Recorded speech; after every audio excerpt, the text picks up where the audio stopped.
Olá, meus queridos alunos do sétimo ano, bem-vindos a mais uma aula do nosso canal Ciências é Fundamental.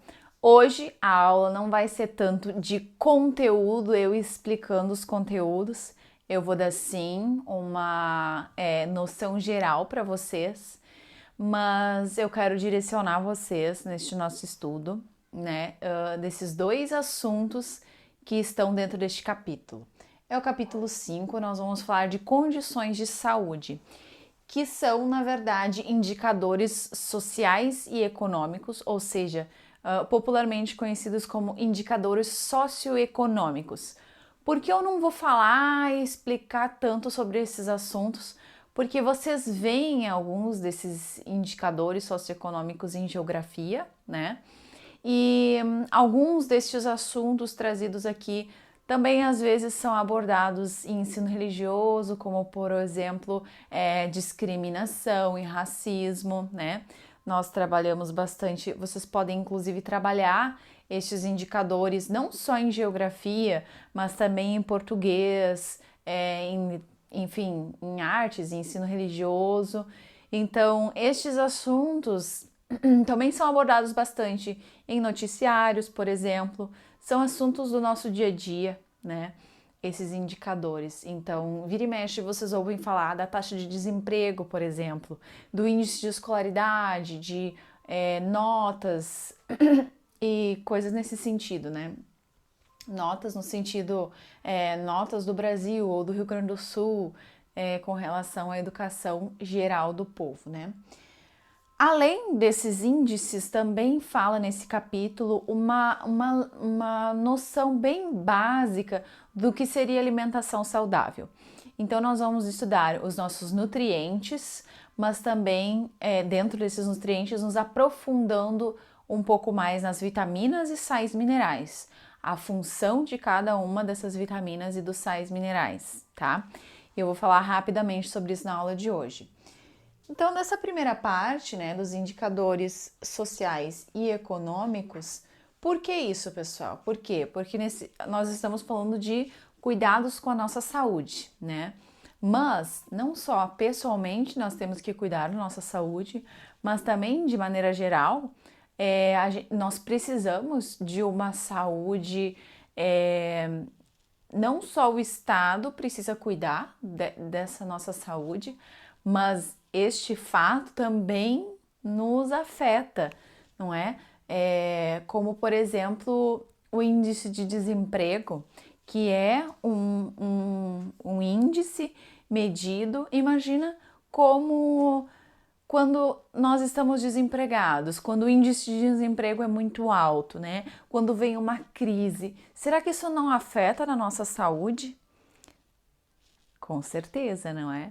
Nós ficamos estressados, nós podemos, né? Se nós já temos algum problema prévio, uma pessoa de mais idade vai ficar ansiosa, pode dar um problema no coração, ou então desenvolver, muitas pessoas podem desenvolver depressão, alguma crise de ansiedade, coisas do gênero. Então, sim, nós precisamos nós também dependemos de que todo o nosso entorno vá bem, de que o governo controle isso de certa forma, esteja monitorando e controlando, para nós não sofrermos. Não é assim, eu sou saudável, eu cuido da minha alimentação, eu cuido da minha saúde, eu estou bem. O governo não precisa fazer nada por mim. Muito pelo contrário, né? Então, alguns deles são, por exemplo, a mortalidade infantil, a taxa de mortalidade infantil.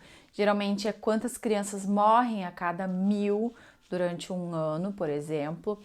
Obviamente, quanto mais crianças morrem, quer dizer que daqui a pouco elas estão tendo menos acesso à vacina, as mães não estão tendo acesso a exames médicos, a acompanhamento médico durante a gestação e depois que esse bebê nasce, né? Existem vários fatores que estão relacionados a isso. Então, medir esse índice é um indicativo de poder tomar algumas decisões para corrigir isso.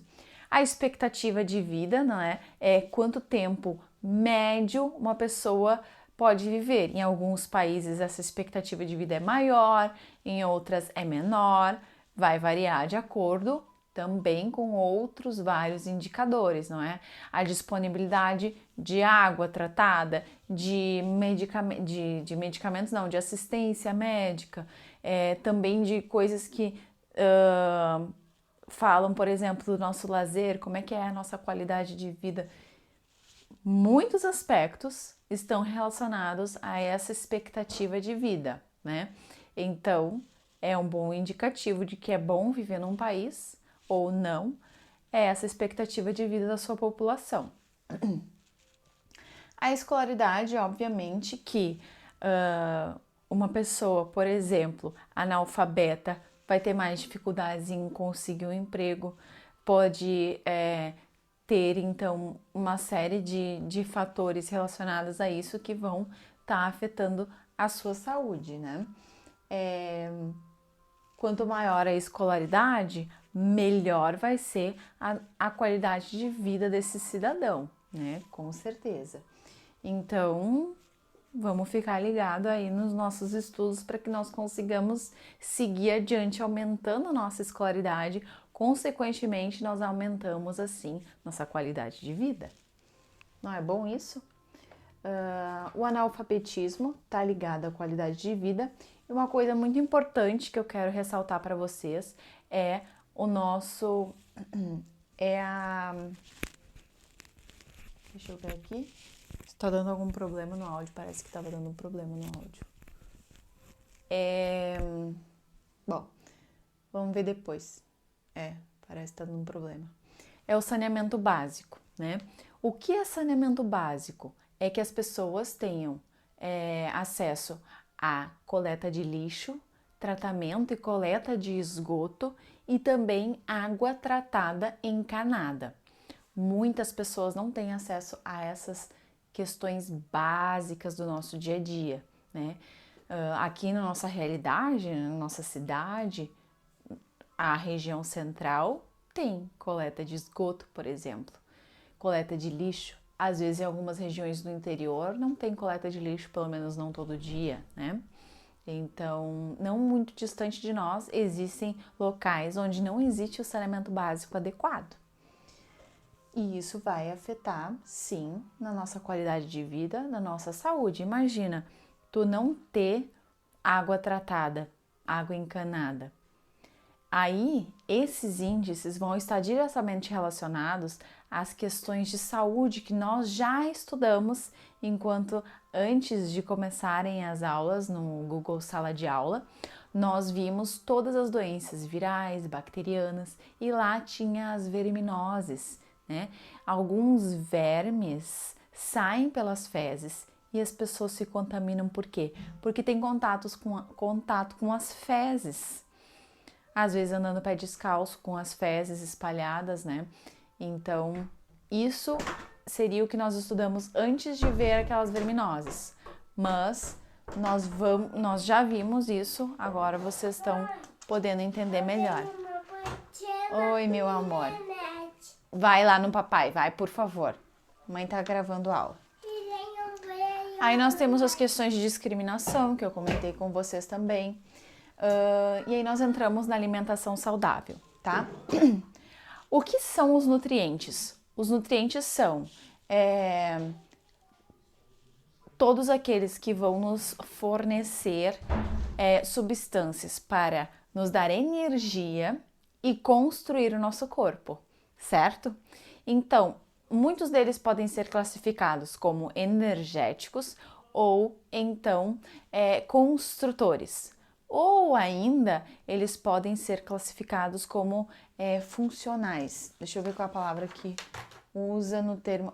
de reguladores, né? Que vão estar regulando, assim como o nosso sistema nervoso regula os outros órgãos. Então, as vitaminas, por exemplo, regulam o funcionamento do nosso corpo.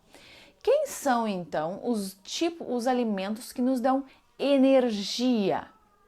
Os carboidratos, né? Então, carboidratos, quem são os carboidratos? São pães, massas, arroz, tudo que tem farinha, né? Eles têm, maior parte são os açúcares, certo? Então, eles vão nos dar principalmente principalmente energia. Não que, esses cereais e frutas, é óbvio que eles também têm vitaminas, têm às vezes fibra, mas o principal que eles mais têm é carboidratos, por exemplo. Depois nós passamos para lipídios. Lipídios também são energéticos, que nos dão energia, mas eles servem principalmente para estocar essa energia. Eles servem para formar uma camada de lipídio. Eles também são construtores, porque a membrana da nossa célula é feita de lipídios. Os lipídios, eles são acumulados numa camada de gordura no nosso corpo, né? Porque eu não falei, lipídios é a mesma coisa que gordura, tá? Lipídios é a nossa gordura. Eles servem para nos manter aquecidos, eles são isolamento térmico e também servem para amortecer choques, né? Se eu tenho uma camada aqui de gordura, eu consigo amortecer esse choque, obviamente, vai ser bem mais fácil. Mas no que diz respeito aos alimentos, eles são principalmente energéticos e de estoque de reserva energética. As proteínas são construtoras, elas vão construir os nossos músculos. Onde que nós encontramos proteínas? Nem falei onde nós encontramos os lipídios, né? Mas é meio óbvio que gorduras nós encontramos nos óleos, nas manteigas, em sementes oleaginosas, em alguns peixes, por exemplo, carne também tem gordura. Mas as proteínas nós encontramos principalmente nas carnes, alimentos de origem animal, carne, ovos, leite, mas também, só que em menor quantidade, nos vegetais, né?